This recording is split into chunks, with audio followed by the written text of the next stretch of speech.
Olá pessoal do sexto ano da Rede Municipal de Ensino de Picos, tudo bem com vocês? Aqui quem fala é o professor Rubens Leal da disciplina de História. Gostaria de convidá-los para assistir a nossa aula de número 5, sob o título Fontes e Conhecimentos de História. Então pessoal, a princípio, nós sabemos que o trabalho do historiador de escrever o processo histórico, ele é um trabalho muito complexo e que ele tem que ser feito a partir da procura e da seleção das fontes históricas que ele vai utilizar para escrever o processo histórico. E essas fontes, elas são de vários tipos, a saber, fontes escritas, são as principais fontes do processo histórico, são os documentos, são os livros, é aquilo que dá mais eficácia ao processo de produção histórica. Vejamos, nós sabemos, por exemplo, que o Brasil tornou-se independente de Portugal em 7 de setembro de 1822. Nós sabemos que a Lei Áurea foi assinada pela princesa Isabel, abolindo definitivamente a escravidão do Brasil, em 13 de maio de 1888. Nós sabemos que a República no Brasil foi proclamada em 15 de novembro de 1889. E por que nós sabemos dessas datas? Porque tudo está documentado em fontes escritas. Documentos em papel que relembram esse momento, que contém as assinaturas dos envolvidos nesse processo histórico. Então, essas são as fontes escritas. Inclusive, você que celebra o seu aniversário uma vez ao ano, sabe que seu aniversário é naquela determinada data, que você está completando mais um ano de vida, graças a uma fonte escrita. Você certamente não lembra o dia que você nasceu, mas você tem uma certidão de nascimento. E essa data lhe acompanha para o resto de sua vida. Ali está dia, mês e ano do seu nascimento. E é todo ano, nesse dia, que você celebra mais um aniversário. Uma fonte escrita, né? Como outros documentos que você vai tirar ao longo do tempo. A partir de sua certidão de nascimento, você vai tirar CPF, RG, carteira de habilitação, enfim, vários documentos e cada um deles tem uma fonte diferente que conseguem contar um pouco da sua história. Além das fontes escritas, a história também faz uso das fontes visuais, que são as imagens, principalmente fotografias. Fico muito feliz quando eu vejo, por exemplo, fotos de Picos nos anos 50, 60, 70, que você percebe as transformações que a cidade de Picos vivenciou ao longo do tempo.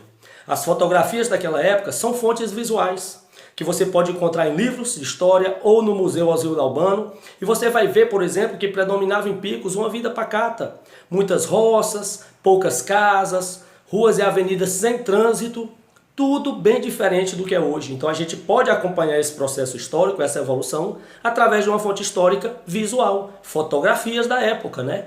Outra fonte histórica muito utilizada são as fontes orais. As fontes orais, pessoal, a gente consegue através de relatos de pessoas que viveram no passado. Isso eu faço muito na conversa, no contato com as pessoas mais velhas. Aquele saudosismo de contar como era a época delas, como era a infância, as brincadeiras infantis, as festividades de reis, Judas na época da Semana Santa, rememoram todo o processo histórico passado e você vai voltando e viajando no tempo, né?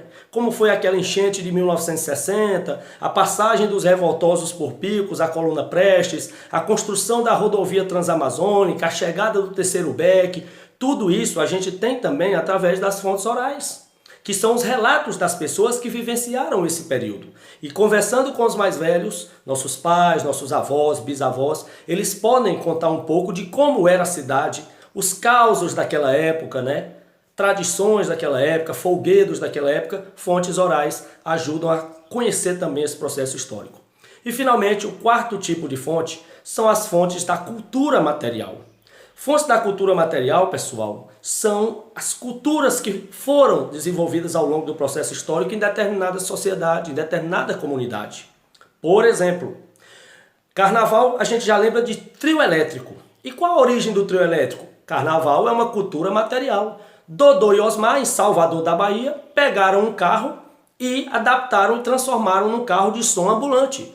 E começaram a cantar em cima desse carro, né? Daí surgiu o trio elétrico. Nós estamos no período pós-carnaval, que infelizmente esse ano, por conta da pandemia, ainda não houve, mas se Deus quiser, em breve a gente vai estar superando tudo isso, tomando a vacina e o carnaval possa voltar. Então na Bahia, quando se fala de trio elétrico, que é uma cultura material, se lembra logo de Dodô e Osmar, os criadores, com aquele carro nas ruas de Salvador, adaptado, aquele grande carro de som, eles cantando lá em cima, e daí originou-se os trio elétricos. Como outras festividades, como eu disse, Reis, Judas, toda a tradição da Semana Santa, isso é cultura material. O frevo de Olinda e Recife também conta um pouco da história daquele povo. A culinária de Minas Gerais ligada ao queijo, a culinária baiana ligada ao acarajé, vatapá. Então, essa é uma cultura material que conta a história de um povo. Quando a gente ouve falar, por exemplo, das comidas baianas, a feijoada, o acarajé, a gente remonta à cultura dos povos negros que habitaram a Bahia no passado, né?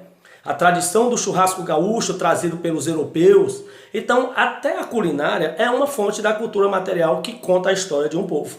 Tudo bem? Outra coisa que nós precisamos compreender nessa aula: a história, diferentemente da matemática, não é uma ciência exata. A história é uma ciência inexata, é uma ciência que você tem vários tipos de conhecimentos, de interpretações, é uma história subjetiva. Cada um conta ao seu modo, o historiador e nós mesmos, né? Outra coisa que nós precisamos saber é que o processo histórico num passado remoto sempre reportava em contar as histórias dos vitoriosos, dos grandes generais, dos reis, mas isso tem mudado bastante. Hoje a história conta a vida, o cotidiano de todas as pessoas envolvidas no processo, de mim e de você. Afinal de contas, não são apenas os reis, os grandes presidentes e generais que fizeram a história do Brasil e do mundo, mas nós também demos a nossa contribuição. Um forte abraço e até a próxima aula, se Deus quiser.